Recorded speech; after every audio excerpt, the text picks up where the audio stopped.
నా పోర్ట్ఫోలియోలో డబ్బులు ఉన్నాయి, ఆ డబ్బులు తీయాలి. నా ప్రధానమైన డౌట్ ఏంటంటే ఇప్పుడు ఏవైతే గ్రీన్లో ఉన్నాయో, ఏవైతే ప్రాఫిట్ మేకింగ్ ఉన్నాయో, బికాస్ ఆల్రెడీ ప్రాఫిట్ కొంత అక్యుములేట్ అయింది కాబట్టి అవి తీయాలనా, లేదా కొన్ని సరిగా పర్ఫామ్ చేస్తలేవు లాస్ట్ 2-3 వారాలుగా, అవును, వాటిలోంచి తీసి ఆ దరిద్రాన్ని వదిలించుకోవాలి అనేది నాకు అర్థం కాలేదు. ఈ డౌట్లు చాలా మందికి కూడా ఉంటాయి, చాలా మందికి వస్తుంది. ఎందుకంటే ఏ సైకిల్లో ఉన్న ఇన్వెస్టర్ అయినా కానీ ఇలాంటి పరిస్థితికి గురవుతాడు. నేను మీకు చెప్పాను 100 minus age is equal to that much equity మార్కెట్లో ఉండాలనే ఒక కొండ గుర్తుతో వెళ్తాను. ఆ పద్ధతిలో చూసుకుంటే నాకు ఒక 35% దాకా నేను ఈక్విటీ మార్కెట్లో పెట్టాలి. 35% ఈక్విటీ మార్కెట్లో పెట్టాను, మిగతాది డెట్ రియల్ ఎస్టేట్లో పెట్టాను. అదే పద్ధతిలోనే 6 నెలలకు ఒకసారి, సంవత్సరానికి ఒకసారి దాన్ని నేను పోర్ట్ఫోలియో షఫిల్ చేసుకుంటూ అసెట్ అలొకేషన్ని మారుస్తూ వస్తాను. ఎలా మారవాలి అసెట్ అలొకేషను? మార్కెట్ బాగా పెరిగింది కాబట్టి నా టోటల్ ఇన్వెస్ట్మెంట్లో నా ఈక్విటీ అలొకేషన్ 35% అప్రిషియేట్ అయ్యి, 35% అంటే ఉదాహరణకు నేను ₹1,00,00,000 పెట్టాను అనుకోండి, 35 లక్షలు, 35 లక్షలు 50 లక్షలు అయింది. 50 లక్షలు అయినప్పుడు నాది ఈక్విటీ పోర్ట్ఫోలియో యొక్క శాతం ఎంతకు వచ్చింది? 50%కి వచ్చింది 35 నుంచి. కానీ నేను యాక్చువల్గా 35% పెట్టుకోవాలి. నేనేం చేయాలి? ఈక్విటీలో 35%ని తీసి డెట్లో వేసుకోవాలి. రీబ్యాలెన్సింగ్ అంటారు దాన్ని. అసెట్ రీబ్యాలెన్సింగ్ అనేది ప్రతి సంవత్సరము ఒకసారి చెయ్యాలి. ఓకే, ఆ అసెట్ రీబ్యాలెన్స్ చేసేటప్పుడు కూడా మీరు అడిగిన ప్రశ్న ప్రకారంగా అవసరం ఉన్నప్పుడే కాదు ఈక్విటీని అమ్మాల్సి వస్తుంది. ఏది? మ్యూచువల్ ఫండ్స్ని. ఏది అమ్మాలి అనే దాని మీద నేను మీకు ఇప్పుడు జవాబు చెప్తాను. మీరు ఫండ్స్ని మామూలుగా అసెట్ అలొకేషన్తో పాటు వితిన్ 35% ఆఫ్ యువర్ పోర్ట్ఫోలియోలో కూడా ఏది పర్ఫార్మింగ్ మ్యూచువల్ ఫండ్ ఉంది, ఒకవేళ సెక్టార్ ఫండ్ ఉంటే అది బాగుందా, ఎలా ఉంది అనేది మీరు చూసుకుంటుంటారు. అయితే 2 విధాల ప్రిన్సిపల్స్ మనం వాడుకోవాలి. ఒకటి ఏంటంటే 7 ఫండ్స్ నాది ఉన్నాయనుకోండి, చాలా చక్కగా పర్ఫామ్ చేస్తున్న ఫండ్స్ ఉన్నాయి, చాలా 18%, 20% రిటర్న్స్ వస్తున్నాయి. ఇంత మంచి మార్కెట్ ఉన్నా ఎట్లాంటి పర్ఫార్మెన్స్ లేని ఫండ్స్ కొన్ని ఉంటాయి. 1 స్టార్ 2 స్టార్, ఏది వాల్యూ రీసెర్చ్ వాళ్ళవి కానీ, మనీ కంట్రోల్ వాళ్ళది కానీ, క్రిజిల్ రేటింగ్స్, అవి తీయాలా లేకపోతే మంచి పర్ఫార్మింగ్ ఫండ్స్ తీయాలా, ఏది తీయాలి అనేది చూస్తున్నప్పుడు 2 సూత్రాలు మనం వాడాలి. ఒకటి, ఏ ఫండ్ అయితే అన్నీ బాగున్నాయి, ఎకానమీ బాగుంది, అన్నీ బాగున్నా కూడా ఫండ్ మేనేజర్ యొక్క ఇన్ఎఫిషియన్సీ ద్వారా ఇంత మంచిగా నడుస్తున్నా కూడా మార్కెట్ పర్ఫామ్ చేయని ఫండ్స్ ఏవైతే అదర్వైజ్ కూడా నీకు డబ్బు అవసరం లేకున్నా కూడా ఆ ఫండ్లో నుంచి నువ్వు ఎగ్జిట్ కావాలి. ఎప్పుడు ఎగ్జిట్ కావాలి అంటే కనీసం 2 సంవత్సరాలు ఇండెక్స్ని బీట్ చేయకపోతే you have to exit that. Maximum 3 years దాకా నువ్వు ఆగావు అంటే అది చాలా ఓపిక ఉన్నట్లు. ఓకే, ఇండెక్స్ని బీట్ చేయడం ఏంటి అంటే, మనం ఇన్వెస్ట్ చేసే మ్యూచువల్ ఫండ్స్కు ఒక మేనిఫెస్టో ఉంటుంది.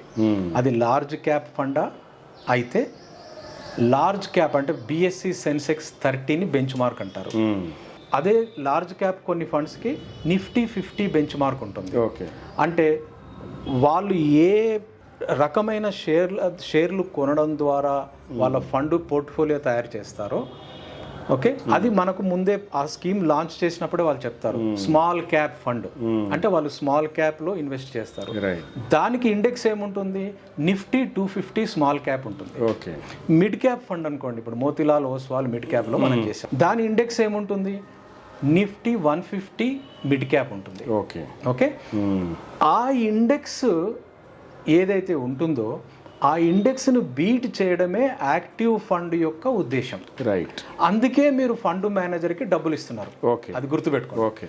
1%, 1.5% మీరు ఫండ్ మేనేజర్ ఇచ్చే డబ్బు ఎందుకు ఇస్తున్నారు అంటే, ఆయన రీసెర్చ్ చేసి, సైట్ విజిట్స్ చేసి, కంపెనీ వాళ్ళతో ఇంటర్వ్యూస్ పెట్టి, సెలెక్షన్ చేసి, వాళ్ళ యొక్క క్వాంట్ మెకానిజం ద్వారా వాళ్ళ టూల్స్ వాడి, AI టూల్స్ వాడి ఆయన కష్టపడుతున్నాడు. అందుకే మీరు పే చేస్తున్నారు. మీరు పే చేసి ఖర్చు పెట్టుకుంటున్నా కూడా ఇండెక్స్ కన్నా కూడా తక్కువ రిటర్న్స్ వచ్చాయనుకోండి, ఇండెక్స్ ఫండ్స్ యొక్క ఖర్చు తక్కువ ఉంటుంది. 0.4%, 0.5% మించి ఎక్స్పెన్సెస్ ఉండవు. ఎందుకంటే ఇండెక్స్ అనేది నిఫ్టీ కానీ BSE కానీ వాళ్ళు ప్రీడిటర్మైన్ చేసి 6 నెలలకు ఒకసారి రీకాన్స్టిట్యూట్ చేస్తారు. దాన్ని చేసి ఒక కంపెనీ బాగలేదంటే ఆ ఇండెక్స్లకు వెళ్ళి తీసేసి ఇంకో కంపెనీలకు, మీకు లాస్ట్ టైం చెప్పాను జొమాటో ఎంటర్డ్ నిఫ్టీ అని, ఎందుకు అంటే it is representing the economy of today అని. ఎప్పుడైతే ఇండెక్స్ని బీట్ చేయలేదో, అంటే మీరు ఇన్వెస్ట్మెంట్ చేసేటప్పుడు మిడ్ క్యాప్ చేశారా, స్మాల్ క్యాప్ చేశారా, లార్జ్ క్యాప్ చేశారా చూస్తారు. ఇండెక్స్ని బీట్ చేయనప్పుడు అది ఎగ్జిట్ కండి. మీకు డబ్బు అవసరం లేకున్నా కూడా ఎగ్జిట్ అయ్యి ఇంకో ఫండ్లో ఇన్వెస్ట్మెంట్ చేయండి. ఒక ప్రశ్న, ఇప్పుడు ఫండ్ మేనేజర్ని అప్రోచ్ చేసి వాళ్ళ బాస్కెట్లలో ఏమున్నాయో చూసుకుని మనకు కొంత అవగాహన, కొంత రీసెర్చ్ చేసుకుని పెట్టుకోవడం ఒకటి. సపోజ్ మీరు చెప్పిన ఇండెక్స్ ఫండ్ ఉంది, నిఫ్టీ 50లో ఏమున్నాయో చూసుకుని మనమే వాటిలో డైరెక్ట్గా పెట్టుకోవచ్చు కదా. పెట్టుకోవచ్చు. అయితే ఇక్కడ ఒకటి ఏంటంటే నిఫ్టీ 50లో 50 కంపెనీస్ ఉంటాయి. ఓకే, 50 కంపెనీలో మీరు ఇన్వెస్ట్మెంట్ చేయాలంటే మీకు చాలా డబ్బు కావాలి. ఓకే, దాని బదులు మీరు ఇండెక్స్ని కొన్నారనుకోండి, Nifty 50 index, Nifty next 50 index అని ఉంటాయి. ఎందుకంటే నిఫ్టీ 100 అనేది ఒక సూచి, దాంట్లో టాప్ 50 కంపెనీస్ నిఫ్టీ 50 అంటారు. నెక్స్ట్ 50 అంటే నెక్స్ట్ వచ్చే 50 అంటారు. ఆ తర్వాత వచ్చే 150 మిడ్ క్యాప్ అని, ఆ తర్వాత వచ్చే 250 స్మాల్ క్యాప్ అని, ఆ తర్వాత వచ్చేది మైక్రో క్యాప్ అని మనం గత సిరీస్లో మనం మాట్లాడుకున్నాం. ఇండెక్స్ అనేది నిఫ్టీ మేనేజ్ చేస్తుంది. ఓకే, నిఫ్టీ ఒక కంపెనీని డ్రాప్ చేసి కొత్త కంపెనీని ఇంక్లూడ్ చేయడం కానీ ఇదంతా మన దేశపు ఆర్థిక వ్యవస్థని మిర్రర్ చేసే పద్ధతిలో చేస్తుంది. అయితే మ్యూచువల్ ఫండ్లో ఉండే బ్యూటీ ఏంటి అంటే మీరు 50 కంపెనీల్లో ఇన్వెస్ట్మెంట్ చేయలేరు, అలాగే మిడ్ క్యాప్ 250 కంపెనీల్లో ఇన్వెస్ట్మెంట్ చేయలేరు. చేసి ఏదైనా పర్ఫామ్ చేయలేదంటే మీరు గమనిస్తూ ఉండి అమ్మాలి. ఓకే, అందుకనే మీరు ఫండ్ మేనేజర్కి అదే. మీరు ఒకవేళ ప్యాసివ్గా ఉండాలి అనుకుంటే, యాక్టివ్ ఫండ్ అంటే ఫండ్ మేనేజర్ యాక్టివ్గా తన ఇష్ట ప్రకారంగా పోర్ట్ఫోలియో డిజైన్ చేసేది యాక్టివ్ ఫండ్. ఆయన 1.5% 1% అబోవ్ ఛార్జ్ చేస్తాడు. ప్యాసివ్ ఫండ్ అంటే ఇండెక్స్ ఫండ్. మీరు నిఫ్టీ 100 కొనండి, నిఫ్టీ 50 కొనండి, నిఫ్టీ నెక్స్ట్ 50 కొనండి, దానికి ఎక్స్పెండిచర్ చాలా తక్కువగా ఉంటుంది. మీరు పెట్టదలుచుకున్న 5,000 కానీ 10,000 కానీ మీరు దాంట్లో పెట్టండి. మీరు మొత్తం మార్కెట్ని రిప్రజెంట్ చేస్తారు. 50 కంపెనీలో 100 కంపెనీలో ఆ ఫండ్ మేనేజర్ ఇన్వెస్ట్మెంట్ చేస్తాడు. ఏ రేషియోలో అయితే ఇండెక్స్లో వెయిటేజ్ ప్రకారంగా చేస్తారో అదే వెయిటేజ్ ప్రకారంగా ఆయన ఇన్వెస్ట్మెంట్ చేస్తాడు. ఇప్పుడు ఉదాహరణకి మోతిలాల్ ఓస్వాల్ ఉంది. అవును, మోతిలాల్ ఓస్వాల్ నిఫ్టీ 50లో ఉంటుందా? అది అన్ని ఏఎంసీలో కూడా నిఫ్టీ ఫండ్స్ ఉన్నాయి. ఓకే, అయితే ఈ మధ్య కొత్తగా క్వాంట్ ఫండ్స్ అని వచ్చాయి. Quant funds, SBI quant fund ఈ మధ్య మీరు ఇన్వెస్ట్ చేశారు. క్వాంట్ ఫండ్స్ ఏంటంటే విత్ ఇన్ ఇండెక్స్ లోపల ఒక స్పెషల్ టూల్స్ ద్వారా 4-5 రకాల ఫ్యాక్టర్స్ని, factor based or rule based అంటారు. Factor based or rule based indexes అవి ఎలా అంటే, ఇప్పుడు ఫర్ ఎగ్జాంపుల్ నిఫ్టీ 50లో చేశారు. నిఫ్టీ మొమెంటమ్ 50 అని ఒక ఫండ్ ఉంది. మొమెంటమ్ ఏంటంటే గత 5-6 నెలలో ఏదైతే ఫాస్ట్గా పెరుగుతూ ఉందో వాటిని పికప్ చేసి టూల్స్ ద్వారా ఐడెంటిఫై చేసి పెట్టడం. నిఫ్టీ క్వాలిటీ 50 ఉండొచ్చు. క్వాలిటీ అంటే ఏంటంటే ఆయన క్వాలిటీ పారామీటర్స్ చూస్తాడు. ఈపీఎస్ ఎవరిది బాగుంది, రిటర్న్ ఆన్ ఇన్వెస్ట్మెంట్ ఎవరిది బాగుంది, డెట్ ఈక్విటీ రేషియో ఎవరిది బాగుంది అని చూస్తాడు. చూసి దాంట్లో పెట్టుబడి పెడతాడు. అలాగే వోలటైలిటీ ఇండెక్స్ ఉంది. అంటే వోలటైలిటీ అంటే ఒడిదుడుకులు చాలా తక్కువగా, ఇప్పుడు పరాగ్ పరేక్ ఫ్లెక్సీ క్యాప్ ఉంది, వోలటైలిటీ చాలా తక్కువ ఉంటుంది. మీరు ఇవాళ కూడా చూడండి, మార్కెట్ పడిపోయినా అది పడిపోదు, ఎందుకంటే ఆయన సెలెక్ట్ చేసుకునేవన్నీ అలాంటి ఒడిదుడుకులు లేని కంపెనీలు ఉంటాయి. అట్లా వోలటైలిటీ తక్కువగా ఉండేవి కొన్ని చూస్తాడు. సో క్వాలిటీ, మొమెంటము, వోలటైలిటీ వీటన్నిటిని ఫ్యాక్టర్ బేస్డ్ ఫండ్స్ అంటారు. ఇండెక్స్ ఫండ్స్ లో ఇప్పుడు కొత్త ట్రెండ్ ఏమొచ్చిందంటే ఇది ఒకటి వచ్చింది. కాబట్టి మీరు అమ్మాలనుకున్నప్పుడు మీ అవసరం బట్టి లేదా మీ పోర్ట్ఫోలియో షఫిల్ చేయాలనుకుంటున్నప్పుడు మీరు చేయాల్సింది ఏంటంటే పర్ఫార్మెన్స్ బాగా లేని మ్యూచువల్ ఫండ్ను అమ్మండి. ఓకే, పర్ఫార్మెన్స్ బాగాలేని మీకు ఈజీగా తెలుస్తుంది.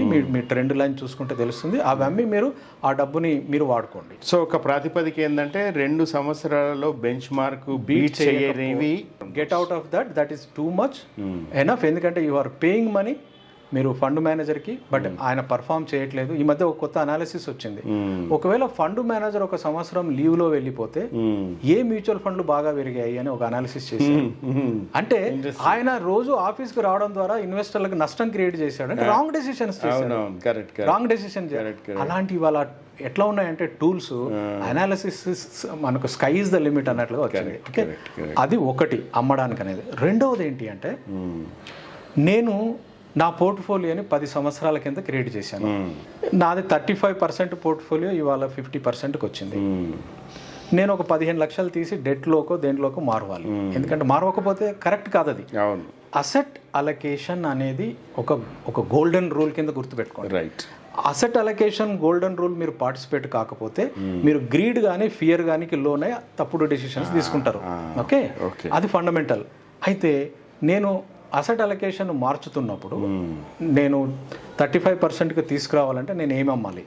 నేను ఒక స్మాల్ క్యాప్ ఫండ్లో 10 సంవత్సరాల కింద నా వయసు 10 సంవత్సరాల కింద 55 ఉంది, ఇవాళ 65 ఉంది. కాబట్టి అప్పుడు నేను మిడ్ అండ్ స్మాల్ క్యాప్ కింద విత్ ఇన్ మై 50% ఆ టైంలో ఈక్విటీ పోర్ట్ఫోలియోలో నేను more than 50% small and mid క్యాప్లో పెట్టాను. ఎందుకంటే నా ఇన్వెస్ట్మెంట్ 10 సంవత్సరాల టెన్యూర్ ఉంది కాబట్టి. ఇవాళ నాకుందా అంత టెన్యూర్?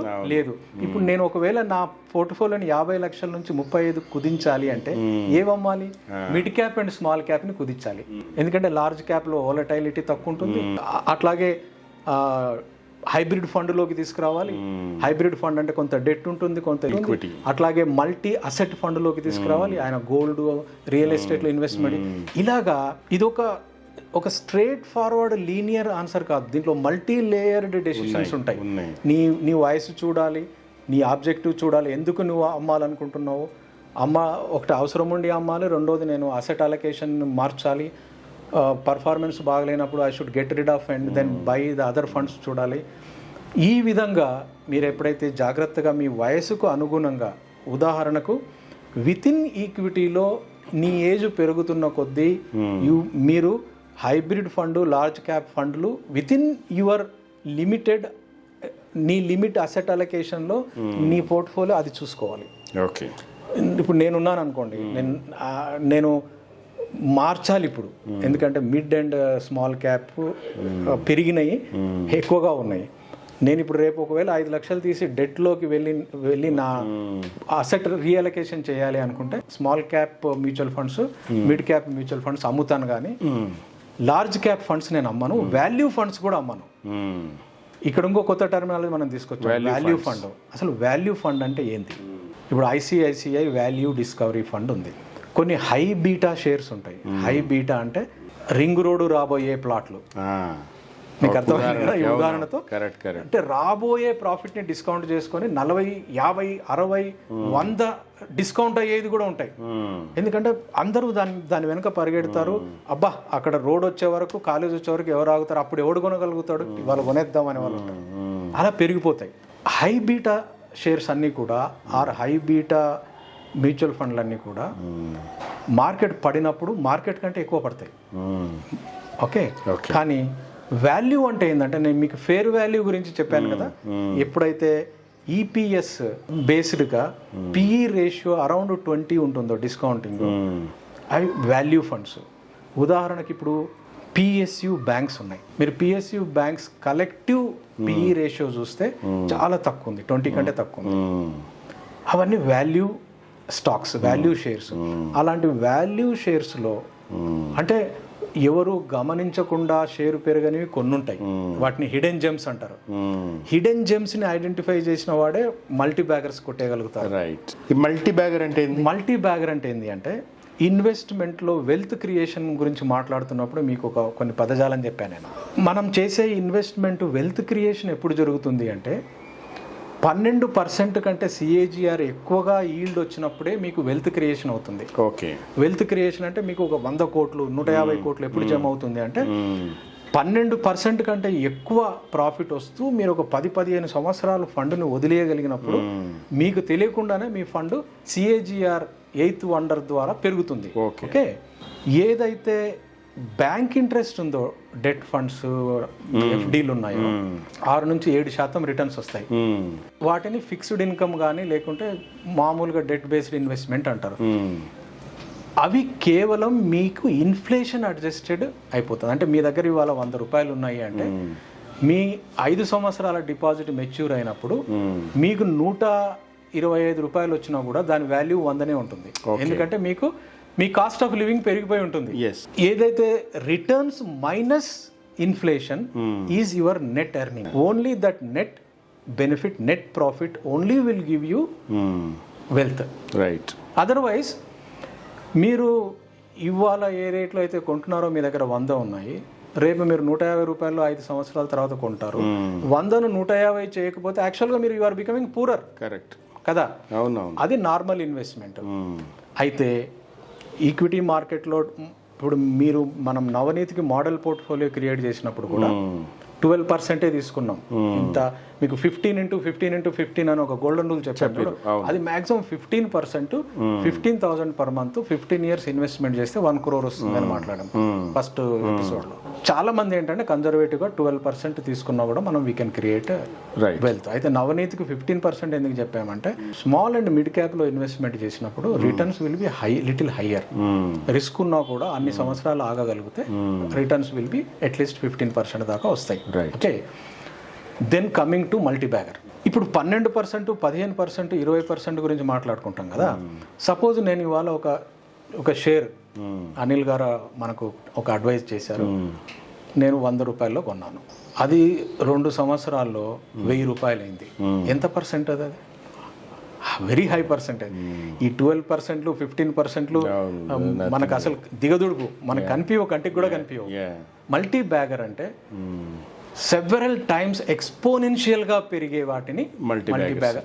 మల్టీ బ్యాగర్ని క్యాచ్ చేయాలి అంటే ఇప్పుడు కొందరు ఉన్నారు ఎక్స్పర్ట్స్. ఉదాహరణకు జుంజున్వాలా గారు, ఆయన టైటాన్లో ఇన్వెస్ట్మెంట్ చేశారు.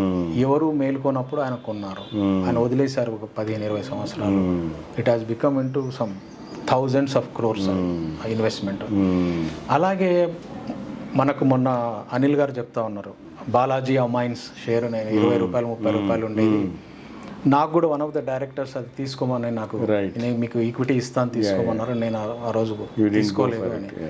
అది వాళ్ళ 500 రూపాయలు అయింది అనుకోండి, అది ఎన్ని రేట్లు పెరిగినట్లు. వాటిని మల్టీ బ్యాగర్స్ అంటారు. అయితే ఈక్విటీలో ఏంటంటే శ్రీశాల్, మీరు ఇందాక ఒక ప్రశ్న అడిగారు, దాన్ని కంబైన్ చేస్తూ నేను ఆన్సర్ చేస్తాను. నేనే అది ఇండెక్స్లో ఉండే 50 షేర్లు అందరికీ తెలుసు కదా, నేను ఎందుకు తీసుకోకూడదు దాన్ని అని అంటాను. అలాగే ఒక బీటా ఫండ్ మొమెంటమ్ 50, మొత్తం మార్కెట్లో 500 షేర్లలో మొమెంటమ్ 50 ఏమో మనకు పబ్లిష్, ఇవాళ మీరు వెబ్సైట్లోకి వెళ్తే ఉంటుంది, నిఫ్టీ వెబ్సైట్లో తీసుకోవచ్చు కదా. కాకపోతే అన్ని కంపెనీల్లో మీరు ఇన్వెస్ట్ చేయాలి.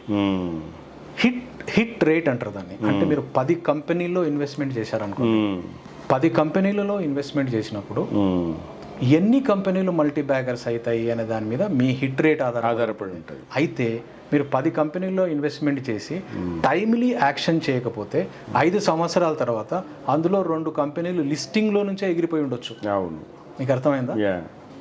లిస్టింగ్లో నుంచే, ఎందుకంటే మీరు రెగ్యులర్గా ట్రాక్, అదే మీకు ఫండ్ మేనేజర్ ట్రాక్ చేస్తాడు.